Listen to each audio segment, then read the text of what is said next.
আসসালামু আলাইকুম। Italian visa related নতুন আরেকটা ভিডিও নিয়ে আপনাদের সামনে চলে আসছে। আমি সোহরাব, আপনারা দেখছেন টেক প্রো সোহরাব।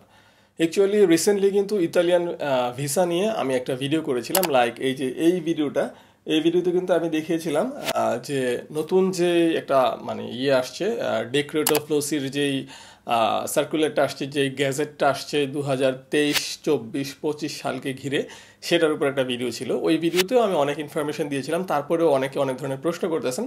তাই এই ভিডিওটা করা অ্যাকচুয়ালি আরও কিছু ইনফরমেশন আপনাদের সামনে তুলে ধরা, লাইক কিভাবে অ্যাপ্লাইটা করবেন, কত টাকা আপনার খরচ পড়তে পারে, ভিসা পেতে কতদিন বা কত মাস আপনার লাগতে পারে, তারপরে হচ্ছে কোন ভিসাটা আপনার জন্য বেস্ট হবে, আই মিন সিজনাল নাকি নন সিজনাল। তারপরে হচ্ছে এই 2023 সালে যারা অ্যাপ্লাই করতে যাচ্ছেন না, 2024 বা 25 কবে অ্যাপ্লাই করতে পারবেন বা কোনটা আপনার জন্য বেস্ট হবে, প্রত্যেকটা জিনিস আজকের ভিডিওতে থাকবে। সো আপনার যদি ইতালি যাওয়ার ইচ্ছা থাকে এই ডেক্রেটো ফ্লোসি প্রোগ্রামের আন্ডারে, তাহলে ভিডিওটা মিস করবেন না। চলুন ভিডিওটা শুরু করা যাক। ভিডিওটা শুরু করার পূর্বে ছোট্ট একটা রিকোয়েস্ট, আপনি যদি এই ভিডিওটা বর্তমানে ফেসবুকে দেখতেছেন, অবশ্যই আমাদের ফেসবুক পেজটা ফলো করে ভিডিওটা বন্ধুদের সাথে শেয়ার করে দিন। আর যদি ইউটিউব চ্যানেল দেখতেছেন, চ্যানেলটা সাবস্ক্রাইব করেই পাশে থাকুন। তো অলরেডি আমরা কিন্তু জানি সবাই যে 2023 অক্টোবরের 3 তারিখে কিন্তু গ্যাজেটটা প্রকাশ হয়েছিল, যে ডেক্রেটো ফ্লোসির আন্ডারে যেই সার্কুলারটা, সেই সার্কুলারটা মানে আসছিল, এবং সেই সার্কুলার অনুযায়ী 2023 ডিসেম্বরের 2 তারিখে, তারপরে 4 তারিখে হচ্ছে নন সিজনাল ভিসার জন্য আপনি সকাল 9টায়, ইতালিয়ান টাইম সকাল 9টায় অ্যাপ্লাই করতে পারবেন। আর হচ্ছে সিজনাল ভিসা, যেটা হচ্ছে আমরা সকলেই টার্গেট করি, বিশেষ করে যারা হচ্ছে এগ্রিকালচার ভিসা বলে থাকি। এটা কিন্তু শুধু এগ্রিকালচার ভিসা না, অ্যাকচুয়ালি সিজনাল ভিসাটা হচ্ছে এগ্রিকালচার, তারপরে হচ্ছে হোটেল এবং ট্যুরিজমের তিনটা মিলেই হচ্ছে সিজনাল ভিসাটা। বাট অনেকে আমরা এগ্রিকালচার ভিসা বলে থাকি, দ্যাটস ওয়াই আমিও বললাম এগ্রিকালচার ভিসা, যেটা হচ্ছে আপনি ডিসেম্বর মাসের 12 তারিখে সকাল 9টায়, ইতালিয়ান টাইম সকাল 9টায় হচ্ছে অ্যাপ্লিকেশনটা করতে পারবেন। তো এই সিজনাল আর নন সিজনাল এই দুইটা ক্যাটাগরি মিলে কিন্তু 2023 সালেই নেওয়া হবে, এই ডেক্রেটো ফ্লোসির আন্ডারে 2023 সালে নেওয়া হবে 1,36,000 লোক, 2024 সালে নেওয়া হবে 1,51,000 লোক, আর 2025 সালে নেওয়া হবে 1,65,000 লোক। আর এই লোকগুলো কিন্তু শুধু বাংলাদেশ থেকে নেওয়া হবে না, টোটাল 32টা দেশ থেকে, নন ইউরোপিয়ান 32টা দেশ থেকে, বাংলাদেশ, ইন্ডিয়া, পাকিস্তান এগুলো সহ টোটাল 32টা দেশ থেকে নেওয়া হবে। তো যেহেতু আজকে আমরা কথা বলবো মেনলি এগ্রিকালচার ভিসা, যেটা আমরা বলতেছি সিজনাল ভিসা।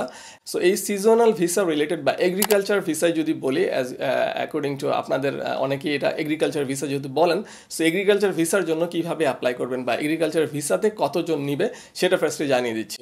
2023 সালে শুধু এগ্রিকালচার ভিসার জন্য নেওয়া হবে 82,550 জন, আর 2024 সালে নেওয়া হবে 89,050 জন, আর 2025 সালে 93,550 জন। এই সিজনাল বা এগ্রিকালচার ভিসার জন্য কিন্তু আপনি ডিসেম্বরের 12 তারিখে সকাল 9টায় অ্যাপ্লিকেশন করতে পারবেন। 2023 সালেরটা যদি আপনি অ্যাপ্লিকেশন করেন, আর আপনি যদি 2023 সালে কোনো আপনার প্রবলেম থেকে থাকে, আপনি যদি চান যে না আমি 2023 পারবো না, আমি 2024 পারবো, তাহলে হচ্ছে 24 সালের হচ্ছে ফেব্রুয়ারি মাসের 5 তারিখে, 7 তারিখে এবং 12 তারিখে, আই মিন ঠিক যেরকমটা 2023 আছে হচ্ছে 2, 4, 12, আর 2024 হচ্ছে ফেব্রুয়ারির হচ্ছে 5, 7 এবং 12 ফেব্রুয়ারি, এবং শেষ হবে ডিসেম্বরের 31 তারিখে, যেটা 2023টাও ডিসেম্বরের 31 তারিখে শেষ হবে।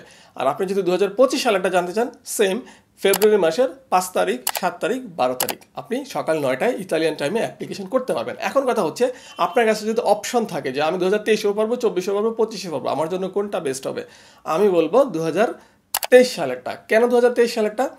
যেহেতু আপনি এগ্রিকালচার ভিসার কথা বলতেছেন, ইতালিতে কিন্তু সাধারণত সামার সিজনটা থাকে কখন? সামার সিজনটা থাকে সাধারণত এপ্রিল থেকে জুলাই মাস পর্যন্ত।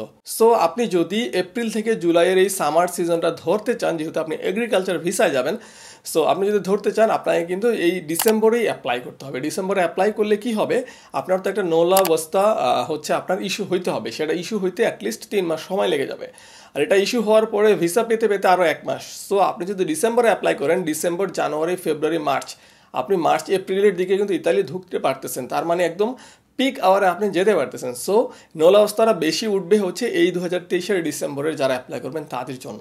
দ্যাটস ওয়াই বেস্ট হবে যদি আপনার পাসপোর্ট রেডি থাকে, আপনি 2023টাই ধরুন। 2024-25 পরে, বাট 2023টা মিস করেন না, বিকজ অফ এটা হচ্ছে পিক আওয়ার ওদের সামার সিজনটা, যেহেতু যেটা বললাম এই কারণে এটা পিক আওয়ার। সো এইটাই হচ্ছে বেস্ট সময় 2023টাই। এখন কথা হচ্ছে অ্যাপ্লাইটা কিভাবে করব। অনেকেই আমার কাছে জানতে চাইছেন যে ভাইয়া আমি কি বাংলাদেশ থেকে বসে বসে অনলাইনে আপনি যেমন দেখেন অনেক দেশের ভিসার জন্য অ্যাপ্লাই করা যায়, এটাও কি করা যায় কিনা? না, এটা এই ধরনের কোনো অপশন নাই, কোনো অপশন নাই। আপনাকে অবশ্যই ইতালিয়ান কোনো হেল্প নিতেই হবে। সেটা হইতে পারে ইতালির কোনো এজেন্সি, ইতালিতে কোনো আপনার বাংলাদেশি কেউ আছে তার। কারণ সিস্টেমটা কিভাবে হয় এটা আমি একটু বুঝিয়ে দিই, তাহলে বুঝতে পারবেন। ইতালিতে অনেক মানুষ আছে যাদের অনেক জমি জমা আছে, আপনি হচ্ছে তার আন্ডারে যেতে হবে। সো সেই লোকটাকে তো আপনি চিনবেন না, ইতালিয়ান যেই জমিদার আছে তাকে তো আপনি চিনবেন না, তাই না? আপনি তো সরাসরি তার সাথে কন্ট্যাক্ট করতে পারবেন না। সো এই জন্য আপনাকে হয় কোনো এজেন্সি ধরতে হবে যারা হচ্ছে ওই জমিদারদের সাথে কন্ট্যাক্ট করবে, অথবা ইতালিতে অনেক বাঙালি থাকে যাদের কাজটাই থাকে, যাদের বৎসরে এটাই ইনকাম, লাইক তাদের কাজটা থাকে ওইসব জমিদারদের সাথে ভালো একটা রিলেশন মেনটেন করে। যখন এই সব প্রোগ্রাম আসে ইটালিয়ার গভর্নমেন্ট থেকে এই ধরনের প্রোগ্রাম ডিক্লেয়ার হয়, তখন হচ্ছে যেহেতু ভালো একটা রিলেশন আছে, তখন যায় বলে যে আমার হচ্ছে মানে ওই জমিদারকে বলে যে আমার হচ্ছে 10টা পাসপোর্ট আপনাকে দিব, এই 10জন বাঙালি ওরা ভালো কাজ টাজ করবে, আপনি ওদের জন্য নলাবস্থার ব্যবস্থা করে দেন। তো আলটিমেটলি কী করে, যেহেতু ভালো একটা রিলেশন, কথা রাখতে পারে মানে ফেলতে পারে না, ওই ইতালিয়ান যে লোকটা হচ্ছে জমিদার, তাকে কিন্তু ওই বাঙালিটা সব কিছু ম্যানেজ করে দিবে। আই মিন আপনার থেকে যে 10জন উনি নিবে, সেই 10জনের জাস্ট পাসপোর্টের কপিটা নিবে। তারপরে হচ্ছে যে লয়ার ম্যানেজ করা উনি ম্যানেজ করে রাখবেন, কারণ ওনার তো এটা ব্যবসা। সো উনি কিন্তু লয়ার অলরেডি সেট করে রাখবেন, ওই লয়ারের মাধ্যমে পেপারসগুলো রেডি করে ওই জমিদারের হাতে দিয়ে দিবেন। ওই জমিদারের মাধ্যমে জমা দিতে হবে কোথায়? ইতালিয়ান ইমিগ্রেশন অথরিটির কাছে, কারণ ইমিগ্রেশন অথরিটি থেকেই নোলাবস্তাটা ইস্যু হয়। অ্যাকচুয়ালি নোলাবস্তা মানে কি? নোলাবস্তা হচ্ছে ইতালিয়ান ইমিগ্রেশন অথরিটির একটা অথরাইজেশন, যে আপনি ইতালিতে আপনি মানে যেতে পারতেছেন বৈধভাবে, একটা অথরাইজেশন লেটার। সো এটা হচ্ছে ইস্যু করতে হবে ওই এমপ্লয়ার মানে যে আপনাকে চাকরি দিবে। হ্যাঁ, আপনি যে যার আন্ডারে কাজ করবেন, যার জমিতে আপনি কাজ করবেন, যেহেতু এগ্রিকালচারের কথা বলতেছি, যার জমিতে আপনি কাজ করবেন, যে জমিদার আছে, সেই জমিদার কিন্তু সরাসরি আপনাকে কিন্তু ওই নোলাবস্তা ম্যানেজ করে দিবে না, বাট তার মাধ্যমে অ্যাপ্লিকেশনটা করতে হবে। কে করাবে? ওই যে বললাম বাংলাদেশে যে ওখানে আছে, যার সাথে হচ্ছে জমিদারের ভালো সম্পর্ক, সে বাঙালিটাই হচ্ছে একটা উকিলের মাধ্যমে, একটা লয়ারের মাধ্যমে পেপারসগুলো রেডি করে ওনাকে ধরাই দিবে যে এই পাসপোর্ট, এই হচ্ছে তার পেপার, আপনি একটু ইটালিয়ান যে ইমিগ্রেশন অথরিটি আছে সেখানে জমা দেন, ওনাদের নোলাবস্তার ব্যবস্থা করে দেন। তখন হচ্ছে এই নোলাবস্তাটা উঠে আসলে আপনাকে পাঠানো হবে। তারপরে আপনি বাংলাদেশ থেকে হচ্ছে ভিসার জন্য অ্যাজ ইউজুয়াল বাংলাদেশে ইতালিয়ান এম্বাসি আছে বা বিএফএস গ্লোবাল আছে, ওগুলোর মাধ্যমে আপনি ভিসার জন্য অ্যাপ্লাই করতে পারবেন। এই হচ্ছে অ্যাকচুয়ালি সিস্টেমটা। মানে আপনি সরাসরি নিজে নিজে অ্যাপ্লাই করতে পারবেন না। যদি আপনার ইতালিতে কেউ থাকে, আপনার কোনো আত্মীয় থাকে, তার হেল্প আপনি নিতে পারেন, সেক্ষেত্রে আপনার খরচটা কমে আসবে। কারণ সে যদি পেপারসগুলো গুছায়া জমা দিতে পারে, আই মিন কোনো জমিদার যেটা বললাম তার সাথে কন্ট্যাক্ট করে তার কাছে নিয়ে দিতে পারে, তাহলে খরচ একদম কমে যাবে। আর যদি সরাসরি না পারে, সে উকিলকে ধরতে হবে। সো উকিলের একটা ফি লাগবে। সেক্ষেত্রে সে হয়তো আপনার পরিচিত, আপনার ক্লোজ, আপনার ভাই আপনার কাছ থেকে টাকা পয়সা নিল না, তাও আপনার টাকা কম লাগতেছে, কিন্তু উকিলের তো একটা ফি আছে। সো উকিল টু উকিল ভ্যারি করে, কোন উকিল কত টাকা নিবে এটার উপর ডিপেন্ড করে টাকা পয়সা বাড়বে কমবে। বাট সিস্টেম কিন্তু ওইটাই, উকিলের মাধ্যমে যে কাগজপত্রগুলো, আপনার পাসপোর্ট এবং আদার্স পেপারসগুলো নিয়ে ওই জমিদারের কাছে দিয়ে, জমিদারের মাধ্যমে কিন্তু ইতালিয়ান ইমিগ্রেশন অথরিটির কাছে জমা দিতে হবে নোলাবস্তা ইস্যুর জন্য। এবং নোলাবস্তা ইস্যু হইলেই আপনাকে এটা পাঠানো হবে, এটার কপিটা, এবং আপনি ভিসার জন্য অ্যাপ্লাই করতে পারবেন। আলটিমেটলি বাংলাদেশ থেকে আপনি পারবেন না, ইতালিয়ান কারো না কারো হেল্প আপনার লাগবেই। এই কারণে এই ফিটা একটু ভ্যারি করে, এক একজনের জন্য এক এক রকম হয়। আশা করি বুঝছেন জিনিসটা কেন এক রকম হয়। আপনি যদি এজেন্সির মাধ্যমে করেন, এজেন্সির একটা খরচ আছে। আর আপনি যদি সরাসরি কোনো ইতালিতে আপনার কোনো পরিচিত থাকে, সেক্ষেত্রে সে যদি সরাসরি পারে, খরচ কমে যাবে, শুধু নর্মাল অফিসিয়াল যে ইতালিয়ান যে ফিগুলো আছে সেগুলো লাগবে। আর যদি সে সরাসরি না পারে, সে কোনো উকিলের হেল্প নেয়, তাহলে উকিলের একটা ফি আছে। এখন এই ফিগুলোর কথা যেহেতু আসছে, একটু ফিগুলো বলে দিই কীরকম সরকারি, মানে ইতালিয়ান গভর্নমেন্টের কীরকম ফি আছে। লাইক ভিসা ফির কথা যদি বলি, ইতালিয়ান অ্যাম্বাসিতে অ্যাপ্লিকেশন করার জন্য আপনার 116 ইউরো লাগবে, জাস্ট 116 ইউরো ভিসা ফি। আর আপনি হচ্ছে রেসিডেন্ট পারমিটের জন্য একটা ফি দিতে হয়, যেটা 12 মাসের জন্য 40 ইউরো। আর অ্যাডমিনিস্ট্রেটিভ ফি আছে, যেটা 76 ইউরো। তো টোটাল কথা যদি বলি, আপনার এই ভিসা ফি, রেসিডেন্স ফি, অ্যাডমিনিস্ট্রেটিভ ফি সব মিলে হচ্ছে 232 ইউরো লাগতেছে মাত্র, মানে 27,000 টাকা লাগতেছে। না, আমি বলছি না আপনি 27,000 টাকা দিয়ে ইউরোপ চলে যেতে পারবেন, ইতালি চলে যেতে পারবেন, বাট এটাই হচ্ছে ইতালিয়ান ভিসা আর ওগুলোর ফি। এখন এছাড়া কিন্তু আরেকটা ফি আছে, যেটা হচ্ছে মেইন, মানে নোলাবস্তা। এটা হচ্ছে যে লয়ারের মাধ্যমে করাবেন, লয়ারের ফি, সেটা আমি বলতে পারবো না, এক এক লয়ার এক এক ফি নিবে, ওগুলো হচ্ছে অ্যাড হয়ে যাবে এর জন্যই টাকাটা বেড়ে যায়, যেটা আমি আগের ভিডিওতে বলছিলাম। কারো হয়তো 4 লাখ টাকাই হয়ে যাবে, কারো আবার 14 লাখ টাকাও লাগবে। আমি রেফারেন্সও দিয়েছিলাম, আমার সাথে জব করে একজন আমার এক কলিগ, যার কাজিন, আমার কাজিন না তার কাজিন, 14 লাখ টাকা ইতালি যাবে, অলরেডি মোটামুটি কন্ট্রাক্ট ফাইনাল করা আছে এই এগ্রিকালচার ভিসার জন্যই। সো অনেকে আবার তার মাধ্যম জানতে চাইছেন যে সে কোন এজেন্সির মাধ্যমে যাচ্ছে। ভাই আমি কোনো এজেন্সি রিকমেন্ড করি না, বিকজ অফ আমি বিশ্বাস করি বাংলাদেশের ম্যাক্সিমাম এজেন্সি হচ্ছে বাটপারি করে। আই মিন কারো কাছ থেকে হয়তো একজনকে নিবে, 10জনের সাথে চিটিং বাটপারি করবে।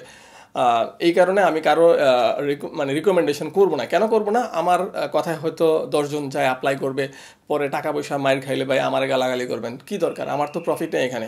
সো আমি কেন আরেকজনের মার্কেটিং করবো? সো আমি কারোর নাম বলবো না। আপনি ট্রাস্ট করেন আপনার পরিচিত কেউ ওই এজেন্সির মাধ্যমে গেছে কিনা, সেভাবে হয়তো আপনি এজেন্সি ম্যানেজ করতে পারেন, বাট আমি রিকমেন্ড করবো না, আমি কোনো এজেন্সির নাম বলবো না। তো যেটা বলছিলাম, তার 14 লাখ টাকা লাগছে, আবার অনেকে 4 লাখ টাকা দিয়েও পারবে। কিভাবে? ওই যে ইতালিতে যদি কেউ থাকে তাহলে পারবে, এই হচ্ছে সিস্টেম। তখন খরচটা কমে আসবে, বাট সরকারি কোনো ফি নাই, বাংলাদেশ গভর্নমেন্টের কোনো বেঁধে দেওয়া কোনো ফি নাই যে এত টাকা দিলে আপনি যেতে পারবেন। তো লাস্টে বলি যে অ্যাকচুয়ালি কী কী পেপার্স, কী কী ডকুমেন্ট, যদি কেউ জানতে চান যে কী কী পেপার্স আমার লাগবে, একদম সহজ কথায় আপনার একটা পাসপোর্ট লাগবে, যে পাসপোর্টের ভ্যালিডিটি মিনিমাম 3 মাস বেশি থাকতে হবে আপনার ভিসাটা যত বছর হবে তার থেকে। তার মানে হচ্ছে এগ্রিকালচার ভিসার যদি বলি, ম্যাক্সিমাম আপনাকে 9 মাসের ভিসা দিবে। সো 9 মাস প্লাস 3 মাস, আপনার 1 বছর পাসপোর্টের মেয়াদ থাকতে হবে আপনি যখন অ্যাপ্লাই করবেন তখন। আর 9 মাস পরে কিন্তু আপনি কী হবেন? আপনি কিন্তু অবৈধ হয়ে যাবেন। ইটস ট্রু, আপনি এগ্রিকালচার ভিসায় গেলে 9 মাস পরে আপনি অবৈধ হয়ে যাবেন, ভিসা কিন্তু এক্সটেন্ড করতে পারবেন না। তখন আপনাকে অনেক ব্যবস্থা করতে হবে ঘুরে গেড়ে, যে কীভাবে আপনি ওই দেশে বৈধ হতে পারেন। সেটা ডিফারেন্ট ইস্যু, সেটা আমরা বাঙালিরা খুব ভালোই জানি কীভাবে কী করতে হয়। বাট আপনি মানে এই ভিসায় গেলে, আই মিন সিজনাল এগ্রিকালচার ভিসায় গেলে 9 মাসের ভিসা পাবেন ম্যাক্সিমাম, তারপরে আপনি অবৈধ। আর পাসপোর্ট ছাড়া আপনাকে আর কি দিতে হবে, লাইক আপনার একটা হচ্ছে, যেহেতু আপনি ইতালিতে যাবেন, যেই সময়টা থাকবেন তার জন্য একটা মেডিকেল ইন্স্যুরেন্স করতে হবে, আপনার হচ্ছে কোনো ক্রিমিনাল রেকর্ড থাকা যাবে না, দ্যাটস ইট। বেশি কিছু ডকুমেন্ট লাগে না অ্যাকচুয়ালি এই ভিসায় গেলে, পাসপোর্টটাই মেন ডকুমেন্ট। তো আশা করি অনেকগুলো অ্যান্সার আপনারা পেয়ে গেছেন, লাইক কীভাবে অ্যাপ্লাই করবেন। সরাসরি কোনো অপশন নাই, অনলাইনে কোনো ওয়েবসাইট নাই, আপনাকে হচ্ছে ইতালিয়ান কারো হেল্প নিতেই হবে বা ইতালিয়ান কোনো এজেন্সির হেল্প নিতেই হবে। আর টাকা পয়সার কোনো ফিক্সড কোনো রেট নাই, সো আমি বলে দিতে পারবো না যে এত টাকাই লাগে, বাট আমি ভিসা ফিটা বললাম, আর কিছু অ্যাডমিনিস্ট্রেটিভ ফি আছে সেটাও বলে দিছি, এগুলো খুবই কম, মাত্র 27,000 টাকা। বাট বাকিটা হচ্ছে ওই যে নোলাবস্থা ইস্যুর জন্য ফি, যেটা হচ্ছে লয়ার নিবে বা যে এজেন্সি নেবেন সেই এজেন্সি নিবে। সো এগুলো এক একজনের এক এক রকম হতে পারে। আর হচ্ছে কী কী লাগবে ডকুমেন্টস, পাসপোর্টটাই মেইন, এছাড়া আর তেমন কিছু ডকুমেন্টস লাগে না, লাগে ইন্স্যুরেন্স ফি লাগবে কিছু, আর হচ্ছে আপনার ক্রিমিনাল কোনো রেকর্ড থাকা যাবে না, দ্যাটস ইট। আশা করি বুঝতে পারছেন অ্যাকচুয়ালি কী কী লাগে, কী কী না লাগে, কত টাকা লাগে, কীভাবে অ্যাপ্লাই করবেন, সব কিছু বুঝে গেছেন। যদি অনলাইনে কোনো অপশন থাকতো আমি দেখিয়ে দিতাম, বাট যেহেতু অপশন নাই, আগে দেখানোর কোনো কিছু নাই। তো তারপরেও কোনো যদি প্রশ্ন থাকে নিশ্চিন্তে কমেন্ট করে যাবেন, আর যদি প্রশ্ন নাও থাকে, যদি ভিডিওটা উপকারী মনে হয়, একটু ধন্যবাদ দিতে বলবেন না কমেন্টে। কারণ হচ্ছে ভাইয়া, ভিডিওগুলো করতে কিন্তু অনেক ইনফরমেশন ঘাটাঘাটি করতে হয়, যেহেতু আমি বাংলাদেশে আছি, আমি ইতালিতে নাই। সো আমাকে কিন্তু অনেক গুগলের থ্রুতে অনেক ইনফরমেশন কালেক্ট করা লাগছে, এবং এগুলোর জন্য সময় দিতে হয়েছে। এই যে ভিডিওটা বানাচ্ছি, ভিডিওটা এডিট করব, শ্রম দিতে হয়। সো এই জন্য একটা থ্যাঙ্কস তো আশা করতেই পারি। সো কমেন্টে একটু একটা ধন্যবাদ জানায় যান, আর হচ্ছে ভিডিওটা পারলে একটু শেয়ার করে দিন, আর লাইক তো মাস্ট।